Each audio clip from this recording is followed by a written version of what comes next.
ಕಣ್ಣೀರ ಹನಿಗಿಂತ ಶ್ರೇಷ್ಠವಾದ ಹನಿ ಎಂದರೆ ಅದು ನಮ್ಮ ಕಾರ್ಮಿಕರ ಬೆವರ ಹನಿ ಎಂದು ನಾನು ಹೇಳಕ್ಕೆ ಇಚ್ಛೆ ಪಡ್ತೇನೆ. ಕಣ್ಣೀರ ಹನಿಯನ್ನು ನಾವು ಬೇಕಾದರೆ ಏನೋ ಒಂದು ಕಾರಣ ನೆಪವನ್ನು ಮಾಡಿ ಕಣ್ಣೀರಿಂದ ಹನಿ ತೆಗೆಯಬಹುದು, ಆದರೆ ಬೆವರ ಹನಿ ತೆಗೆಯೋಕ್ಕೆ ಯಾವುದೇ ಕಾರಣಕ್ಕೆ ಸಾಧ್ಯವಿಲ್ಲ. ಅದೇ ರೀತಿಯಲ್ಲಿ ಯಾವುದೇ ಒಂದು ಕಟ್ಟಡ ಇರಲಿ, ಬಹು ಮಾಡಿ ಇರಲಿ, ಏನೇ ಒಂದು ಕಾರ್ಮಿಕರು ಕಟ್ಟಡವನ್ನು ಕಟ್ಟಬಹುದು, ಆದರೆ ಹಣವನ್ನು ಹಾಕಿ ಅದಕ್ಕೆ ಕೆಲಸ ಚಿಕ್ಕದಾಗಿರಲಿ ದೊಡ್ಡದಾಗಿರಲಿ, ಆದರೆ ಕಾರ್ಮಿಕರ ಶ್ರೇಷ್ಠತೆ ಹೆಚ್ಚು, ಅದನ್ನು ನಾವು ಒಲಿಯಬೇಕು, ಪಡೆಯಬೇಕು. ಮೊನ್ನೆ ನಮ್ಮ ಮಿತ್ರರಾದ ಅರುಣ್ ಒಂದು ಮಾಹಿತಿ ಹಾಕಿದ್ರು. ನರೇಗಾ ಕಾಮಗಾರಿಯಲ್ಲಿ ಹೆಂಗಿದೆ ಅಂದರೆ, ಇವಾಗ ಅದು ಯಂತ್ರಗಳನ್ನು ಬಳಸಿ ಕೆಲಸ ಮಾಡ್ತದೆ. ಅದು ಕಾರ್ಮಿಕರು ಮಾಡುವ ಕೆಲಸವನ್ನು ಯಂತ್ರ ಮಾಡ್ತದೆ. ಅದು ಯಾರಿಂದ ಸಾಧ್ಯ? ಅದೇ ಒಂದು ಮಾಹಿತಿ ಪ್ರಕಾರ ಹೇಳ್ತೇನೆ.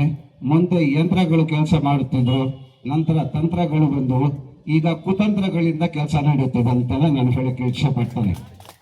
ಹಾಗೇನೆ ನಾನು ಮೊನ್ನೆ ಒಂದು ಏನು ಎಕ್ಸಾಮ್ಗೆ ಮಕ್ಕಳಿಗೆ ಒಂದು ಬಂತು, ರಾಜಕೀಯ ಒಂದು ಜೂಜಾಟ ತರ ಆಗಿದೆ. CET ಎಕ್ಸಾಮ್ಗೋಸ್ಕರ ಜನಿವಾರವನ್ನು ಹಾಕೊಂಡು ಮಕ್ಕಳು ಪರೀಕ್ಷೆ ಬರೆಯೋಕೆ ಹೋದಾಗ ಜನಿವಾರವನ್ನು ತೆಗೆದು ಹೀಯಾಳಿಸಿ ಮಕ್ಕಳನ್ನ ಪರೀಕ್ಷೆಗೆ ತೇಜೋವಧೆ ಮಾಡಿದವರು ಇವಾಗ ಮತ್ತೆ ನಿನ್ನೆ ತಾನೇ ಬಂದಿದೆ ರೈಲ್ವೆ ಸೂಪರ್ಡೆಂಟ್ ಪರೀಕ್ಷೆಗೆ ಹೆಂಗಸರ ಮಾಂಗಲ್ಯ ಸೂತ್ರವನ್ನು ತೆಗೆದು ಪರೀಕ್ಷೆ ಬರಲಿ ಅಂತ ಮಾಡಿದ್ದಾರೆ.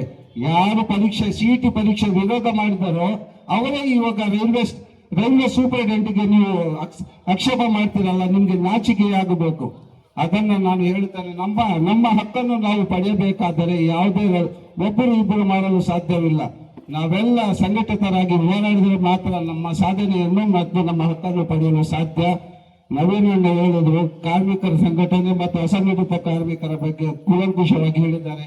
ಮತ್ತೆ ಲಾಸ್ಟ್ ಇಯರ್ ಹೇಳಿದರು ನಮ್ಮ ಸೂರ್ಯನಾರಾಯಣ ಜಿನೀವಾದಲ್ಲಿ ಹುಟ್ಟಿ ಮದ್ರಾಸ್ಗೆ ಬಂದು ಎಲ್ಲಿಂದ ಎಲ್ಲಿಗೆ ಬಂದು ಪ್ರಸರಿಸ್ತಾ ನಮಗೆ ಸವಿಸ್ತಾರವಾಗಿ ನಿಮ್ಗೆ ಹೇಳಿದ್ದಾರೆ. ನನಗೆ ಎರಡು ಮಾತನ್ನು ಮಾತಾಡಲು ಕಾವಲ್ಲ.